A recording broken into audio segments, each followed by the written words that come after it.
Hey everybody, and welcome to another episode of Bait.com's Career Talk. As always, I'm Hatem Hanoun, and today's episode I want to speak about one thing. I want to deliver one message. Don't follow your passion. Now hear me out. Don't follow your passion unless it aligns with your strengths. And the reason why I want to speak about this today is because I'm hearing a lot of people talk about a lot of different things about following your passion and make sure to do what you love in life. Definitely do that by all means, but don't pursue it without having some self-awareness. Don't pursue it if you don't know what you're good at. Now, passion is great if it aligns with your strengths. If your strengths allow you to do what you love, and that's, of course, what we're all striving to do in life. But at the same time, if your passion happens to be something completely different from what you're actually good at, that could harm you chasing the pursuit for doing what you love. Now, my advice is to do what you love on the side as a hobby. For example, currently at Bait.com, I do business development, I do these videos, I work with job seekers, I do a lot of things, and that happens to be my passion to help other people, so I'm lucky in that respect. But I also have other passions, like, for example, photography. I love photography.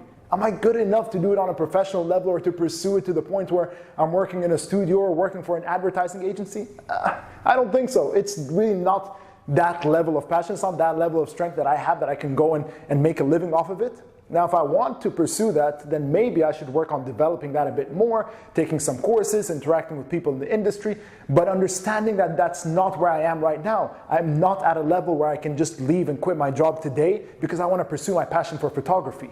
I need to have that self-awareness to know where I stand and where to move. Now, if you're just graduating out of high school, you are in that lucky position where you can pursue your passion going into university. Now, if you're aware of what your passion is at that moment in time, then find out which courses, which fields of study align with your passion, and then get into that so you can get in at the early stage. But I'm talking primarily to those fresh graduates, people who've started working for 1 or 2 years, who have studied something that may not be their passion or working in a job that's not really what they love doing, but happens to align with their strengths. So with every job, there's working something that you love, but you also need to work something that helps you survive. You need an income, you need to develop a career, and a lot of times it happens to be something where your strengths are and your passions don't align, and that's fine. That's fine. We don't want to force anything any certain way. Work towards what you love doing, or find ways where your strengths sort of align with your passion, but isn't necessarily your exact passion. I'm not telling you to disregard your passion and put it to the side, but be aware of 2 things. What your strengths are, 3 things, sorry. What your strengths are, what your weaknesses are, and what you love doing. If your strengths and your love for a certain activity happen to coincide and align, fantastic. But if they don't, make sure they're in separate boxes and work on developing your passion, which happens to maybe align with one of your weaknesses. Work on developing that on the side. If you start getting recognized for it, then that might be an indication.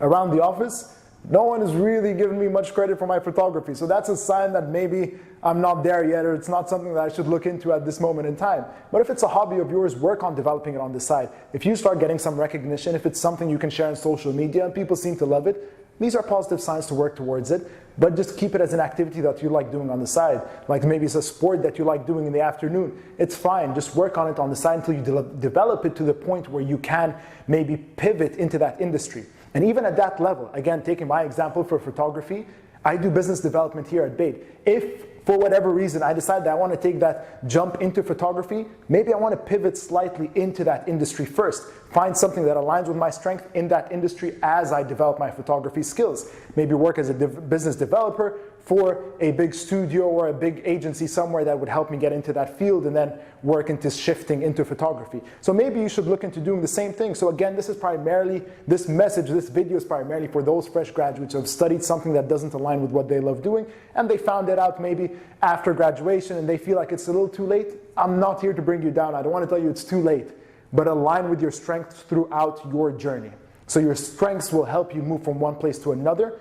Don't put your strengths aside to chase a passion which might not be your area of strength. I'm not going to go on too long for this video. That's just what I wanted to deliver because I keep hearing it so much, follow your passion, and it doesn't come with much advice other than just follow or do what you love doing. So I just want to give some sort of guidance, help you just be a bit more self-aware, understand where you stand, and follow your passion in a very guided and a very careful way where you can eventually reach that point where you are doing what you love. And that's our objective with everything that we do. So that's it for today's video. I don't want to take too long. Thank you for watching this video. As always, if you've liked this video, give it a thumbs up, subscribe, share your views on this. Do you think that you should follow your passion regardless? Let me know in the comments down below. Follow us here on YouTube, on Facebook, on Instagram for the latest episode of Bait.com's Career Talk, and I'll see you next week. Thank you very much.